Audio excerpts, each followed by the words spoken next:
안녕하십니까. 수산경영입니다. 수산경영 14입니다. 163페이지 9장 수산업의 경영관리, 경영분석, 경영진단입니다. 블레임 2시 저는 어제 강의를 하기 전에 여러 가지 어떤 동기부여를 하기 위해서 많이 이제 얘기를 많이 듣습니다. 근데 이제 우리가 수산직 공무원 하시는 분들은 여러 가지 이제 고민을 많이 하실 거 아닙니까? 수산직은 일반 커트라인보다는 한 3점에서 5점 정도가 내려옵니다. 그러니까 조금만 하면은 85점 이상 나온다는 겁니다. 그런 자신을 가지고 액션을 취하십시오. 플랜. 우리가 지금 여기도 보면은 포준계획법이라든지 여기 이제 수산업의 경영활동을 하고 있습니다. 플랜 2시입니다. 수산업의 경영활동, 여기 지금 오늘 경영관리, 그리고 경영활동의 흐름, 그 다음에 조직, 어떻게 경영하는데 조직을 할 것이냐, 경영분석 등등을 나갑니다. 여기서는 이제 그리고 수산업의 경영진단 이런 거는 계산 문제가 좀 나오거든요. 올해도 그렇게 나왔습니다. 그래서 여기서 뭐 수산업의 경영활동은 플랜 2시입니다. 제가 원래 안 적으려고 하다가 지금 옷도 좀 편하게 입었는데 수품 사고 지금 이거죠. 예, 이걸 한번 치우고 보통 사람들은 지금 딱 내년에 떨어지는 사람들은 지금 공부 안 합니다. 근데 내년에 되기 위해서는 내년에 국업이 4월 초에 있고 그리고 지방직이 5월 중순 말 6월 초에 있습니다. 그러면 지금 시간이 별로 없어요. 한 4개월 5개월 뭐 이런 상황인데 계획을 짜야 됩니다. 플랜 2 C가 이거거든요. 플랜 2C 플랜 2 액션을 해야 됩니다. 액션 계획을 짜고 그리고 액션을 우리가 있어야 됩니다. 액션 실천이 있어야겠죠. 이 계획을 짜기 위해서는 내가 지금 하루의 공부량을 어떻게 할 것인가, 하루 공부량, 그리고 어떻게 이제 플랜을 해가지고 세부적으로 계획을 짤 것인가, 그리고 어떤 형태로 공부할 것인가. 하루에 10시간을 공부하면은 국어교육에서 5과목이죠. 이걸 어떻게 배정해서 할 것인가. 이렇게 계획을 짜고 나서 바로 실천을 해야죠. 그 다음에 수위를 보고 나면은 여기서는 우리는 합격이라는 거 밖에 안 되죠. 근데 떨어지면 안 되잖아요. 그죠? 내년에 대비해서는. 저는 이제 이 공부할 때 실천을 할 때 하루에 이런 식으로 프로그램을 짰습니다. 여기가 데드라인 6시간, 여기가 9시간, 여기가 12시간, 여기가 15시간, 이런 식으로. 그리고 나서 이렇게 막대를 그렸어요. 막대를 그려가지고 요 위에 1일, 2일, 3일, 4일, 5일 이런 식으로 계획을 짰어요. 그러고 나서 여기에 데드라인은 무조건 공부를 해야죠. 그래서 처음에 공부할 때 습관은 이 데드라인 여기에는 무조건 채워야 됩니다. 하루에 어떤 일이 있어도 공부를 해야 됩니다.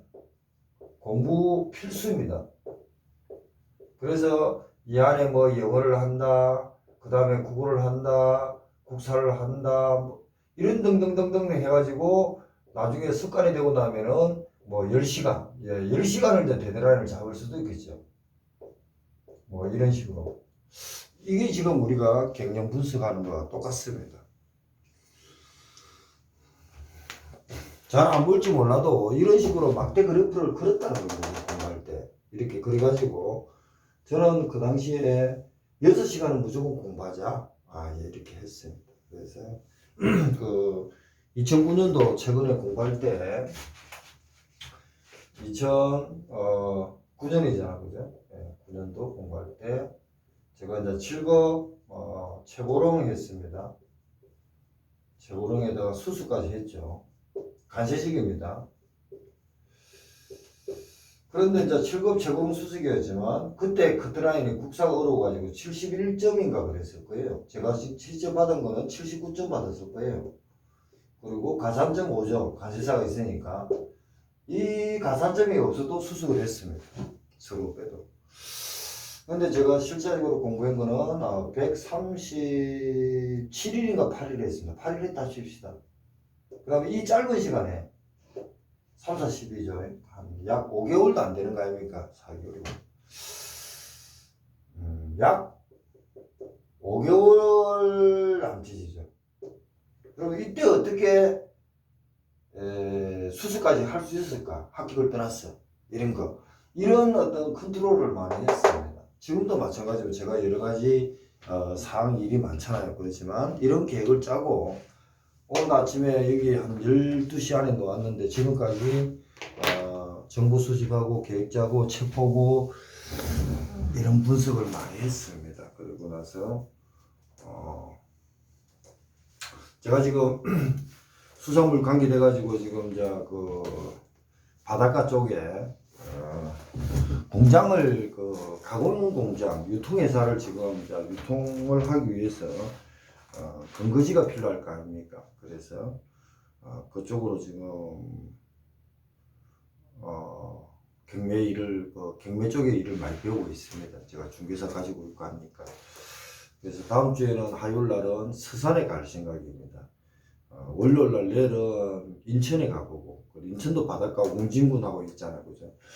근데 거기는 물류에 대한 어떤 그런 그 정체 구간이다 보니까 여러 가지 고민하고 있는데 서산 쪽이 좋을 것 같아요. 그래서 여러 가지 이제 그 일을 좀 배우고 있습니다. 그 여기에 이제 163페이지는 수산 관리 경영인데 앞에가 이 저번에 빨리 나갔잖아, 그죠? 오픈할 때도 그 세금 같은 거, 그 국세, 지방세, 그 이런 걸 좀 많이 좀 보고 있습니다. 그래서 우리 같으면은 그 내국세에서 직접세, 간접세가 있는데 뭐 법인세, 소득세 뭐 이런 것도 있겠지만 제가 지금 저 물류 창고를 하나 산다, 조그만 걸 거기서 온라인으로 판매한다, 이걸 지금 계획을 짜고 있는데. 그러면 이제 그 지방세 중에서 강력세에서 또 강력세 도세죠. 취득세, 등록세, 면회세가 있습니다. 이거는 바로 지킬될 겁니다. 그 공장을 산든지 그게 건축물을 사면은 취득세가 있습니다. 그래서 이제 취득세는 보통 뭐 1.1%에서 4%까지 돼 있는데 주택 같은 것은 뭐 8%, 12%까지 조정 지역이라든지 가열지구 같은 거 돼 있지만 그런 것부터. 그리고 이제 우리가 그 재산세, 그리고 도시계획사업세라든지 이런 걸 하면은 몇 프로를 낼 수 있을까? 이것도 지금 결국은 돈 아닙니까? 그죠? 그런 문제. 그 지방세에도 뭐 여기 150배 취득세 같은 거 있잖아요. 그죠? 취득세를 우리가 하면은 뭐 부동산도 취득을 해야 될 것이고, 기계 장비라든지 또 어업권이라든지 그까지는 아직까지는 모르지만 차량이라든지 이런 것도 취득을 해야 될 겁니다. 그죠? 그리고 이제 부동산, 차량 같은 걸 취득을 하면은 몇 프로의 세금을 내야 될까? 국가에서 뭐 그렇게 되어 있지만 취득세에 이제 가면은 어떻게 되는가? 그리고 나서 이제 어업에 주업을 하는 자, 후계자, 수상계열 학교, 학과 이수자 학교 뭐 이런 뭐 100분의 취득세 50을 감경합니다. 감경. 이런 것도 고민해야 되고 등록도 마찬가지입니다. 재산권을 권리 취득 이전 변경할 때는 또 어떻게 할 거냐, 이런 걸 지금 실제적으로 지금 우리는 이 공무원이 이제 수산 경영, 공무원이 이제 수산지 들어가면 이런 업무를 한다는 겁니다. 그래서 이걸 알아야 됩니다. 왜 지금 이거 수산 경영하는 데 이런 게 있을까? 수산 경영하면 그 어촌에서도 자기 사업을 위해서 선박도 살 것이고 건물도 살 겁니다. 그리고 직거래 하기 위해서는 거기에 가공회사라든지 가공 공장을 살 것이고 그런 여러 가지 또는 그 이전할 때는 부가가치세는 어떻게 낼 것인가 이런 거를 알아야 됩니다. 그리고 나서 공무원 하더라도 마찬가지고 왜 민원 대상이 그분들이 오면은 상담을 해줘야 될 거 아닙니까? 그리고 절차를 밟아줘야 되고.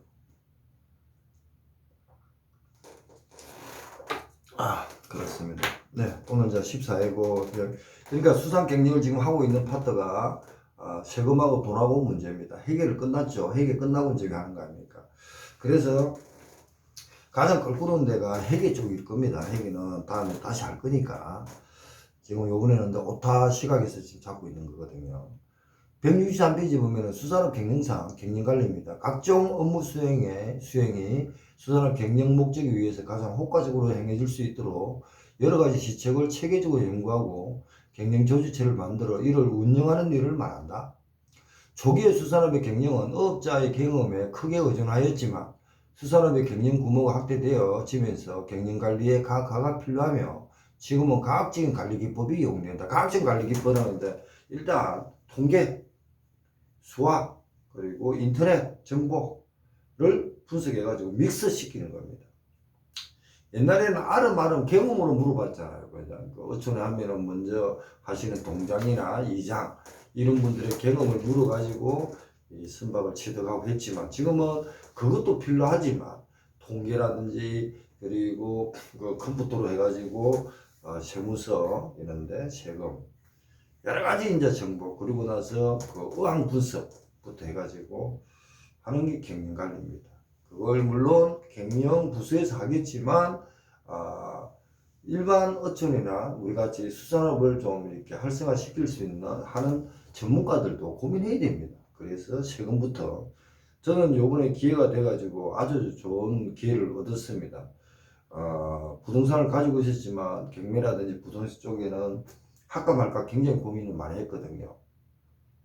관세사가 있으니까 관세사를 해야 되느냐 물론 관세사하고 무역하고 가겠다 이런 생각을 했는데 지금 관세사는 일단 제 동기들이 많으니까 거기 맡기기로 하고 일을 저는 무역하고 이쪽에 수산물 쪽에 집중을 할 겁니다. 그것을 배우는 시기가 요번 11월 달 12월 뭐 늦어도 1, 2, 3 1, 2, 3 지나고부터는 이제 본격적으로 할 생각입니다. 그 전에 제가 수산 경영이라든지 일반 또 관세법이라든지 해가지고 강의 같은 것도 준비하면서 여러 가지 준비를 하고 있거든요. 하나의 어떤 업을 갖고 방향 전환을 비전을 만들어 간다는 것은 하루아침에 안 됩니다. 제가 지금 이 플랜 2C 해가지고 계획을 짜가지고 움직이잖아요. 이게 하는데 거의 노트를 저는 계속 쓰거든요. 노트를 뭐 이것저것 다 쓰고 있지만 제가 다니면서 노트가 10월 12일부터 쓰고 있네요. 예, 12월 10일부터 노트를 쓰면서 하나하나 하고 또 큰 노트도 있고 이렇게 계획을 짭니다. 계획을 짜가지고 가서 현장에 가가지고 전문가들을 만나서 교육을 받죠. 컨설팅을 받고 또 질문도 하고 와가지고 또 제가 모르는 건 찾아보고 이게 이제 플랜 2C입니다. 그래서 수산업의 경영을 하는데도 보면은 계획을 짭니다. 예산 편성 담당 부서 누가 책임자를 질 것인가 조직화 어떻게 조직을 해갖고 직무 책임 권한을 어떻게 할 것인가 직무의 범위를 어떻게 정할 것인가 그 다음에 실행 관리자의 리더십 가장 중요한 덕목이 실행입니다. 자 액션을 하는 게 핵심이죠. 액션을 하면은 일단 고정비 말고 일단 운영비가 바로 들어갑니다. 일단 자본주의에서는 돈입니다. 돈, 그죠?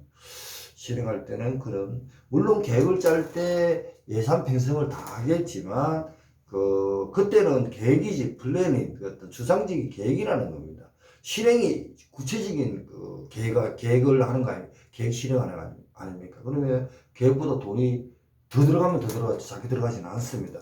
왜? 직접 우리가 경험을 안 해봤기 때문에 그렇습니다. 아무리 과학적인 관리 기법으로 분석을 하더라도 내가 모르는 분야에 들어가면 비용이 발생합니다. 그런 실행입니다. 그러고 나면은 다시 이제 조정을 해야겠죠. 이 목표가 설정되어 있으면 그 목표 기준치가 기준이겠죠. 거기서 비교 평가를 하는 겁니다. 그리고 상호 조정하고 다시 피드백 해가지고 다음에는 어떻게 할 것인가. 그리고 몇 번 돌리다 보면 표준화가 되겠죠. 그 스탠다드한 룰이 될 겁니다. 롤 매들을 하겠죠. 그리고 마지막에 이제 통제 피드백 조정해놨고 표준화의 조정도 하겠죠. 조정 같은. 그 다음에 다음부터 이제 통제 피드백을 다시 이제 돌릴 때는 계속 반복적인 업을 하는 거 아닙니까?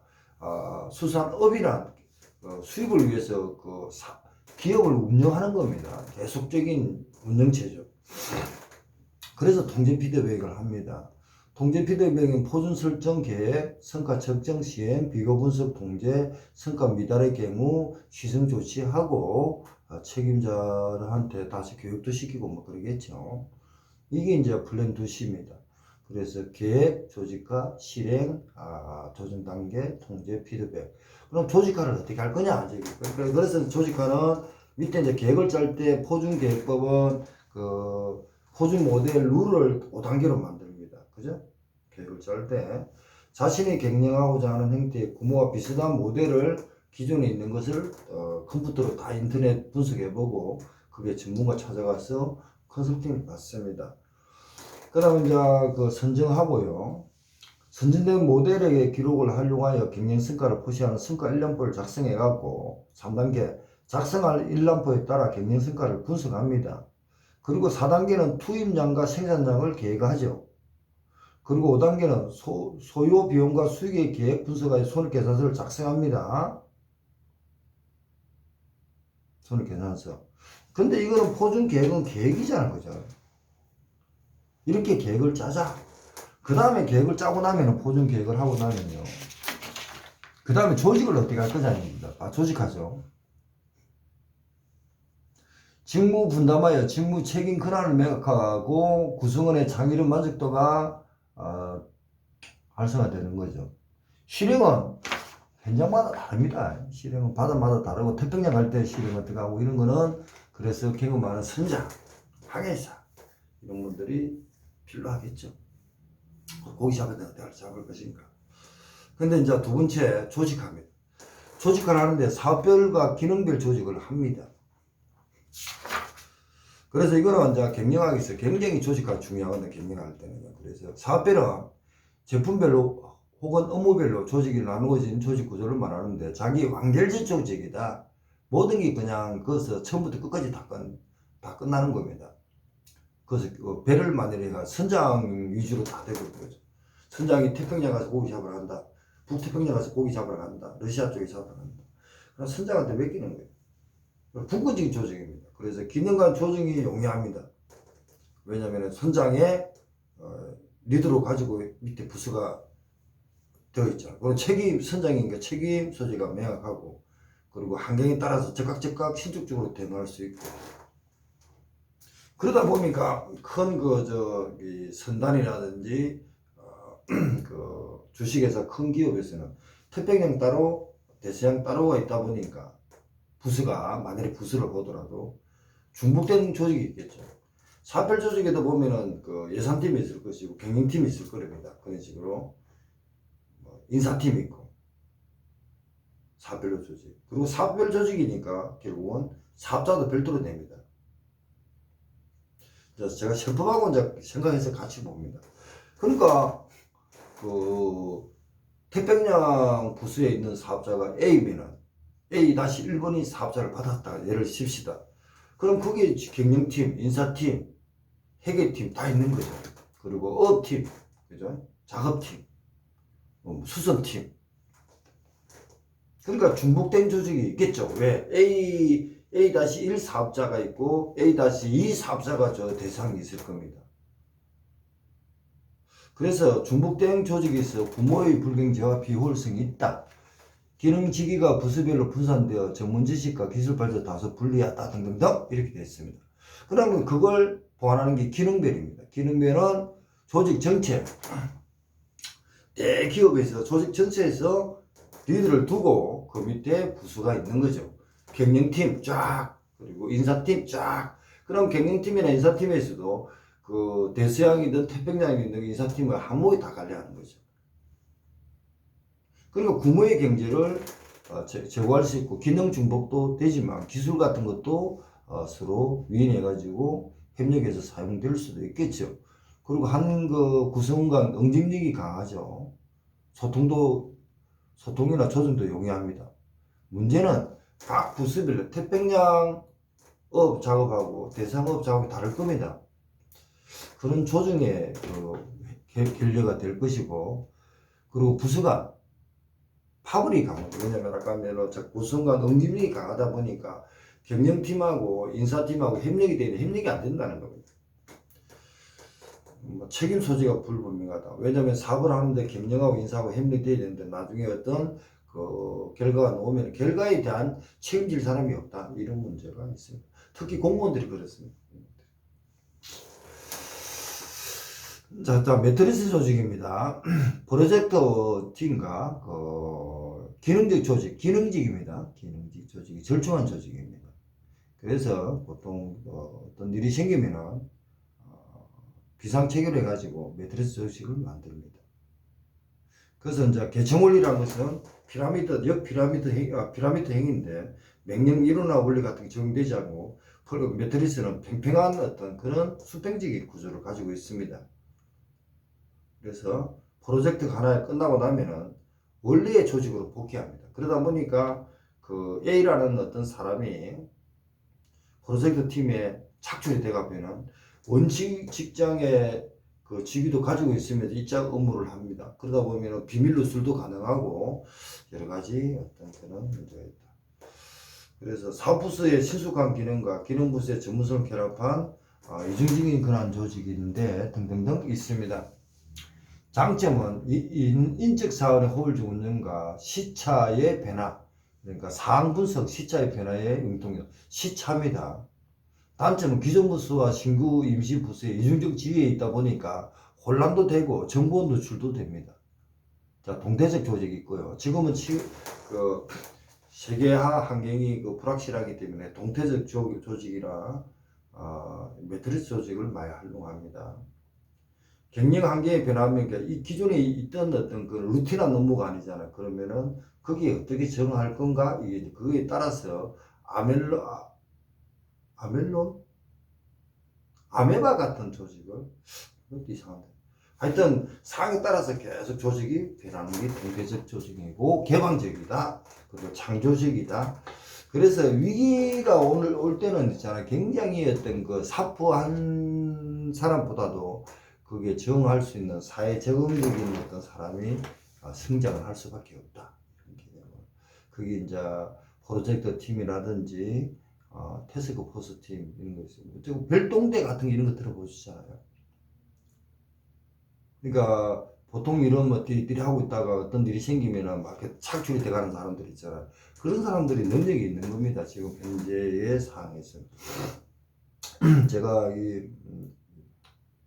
경매를 지금 막 배우러 다니니까 그런 게 굉장히, 왜냐면 경매는 이 법원 가서 물건 보고 저 지역에 가보고 막 하니까 큰 틀에서는 같은데 그 상황에 따라서 그 지역부터 해가지고 굉장히 많이 상황이 다르잖아요. 상권이라든지 또는 거주 뭐 인구라든지 뭐 여러 가지 길 같은 거 다 다르죠.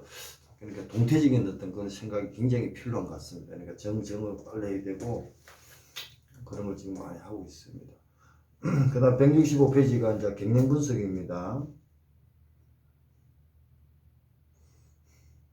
자, 사업 조직까지 했습니다. 그래서 그 경영 분석을 이제 수상 경영 15회입니다. 15회는 165페이지부터 하는데, 자, 경영 분석입니다. 요번에 경영 분석 이건 또 경영 분석 방법, 뭐 경영 분석이란 수사나 기업의 재무제표를 중심으로 하는 재무성보나 기업 내외의 여러 정보를 이용하여 기업 활동의 적부를 심사하거나 기업 자본에 평가하는 것인데, 기업의 활동을 제대로 하고 있는가, 기업 자본을 평가합니다. 해서 결과가 제대로 됐는가, 재무제표 분석입니다.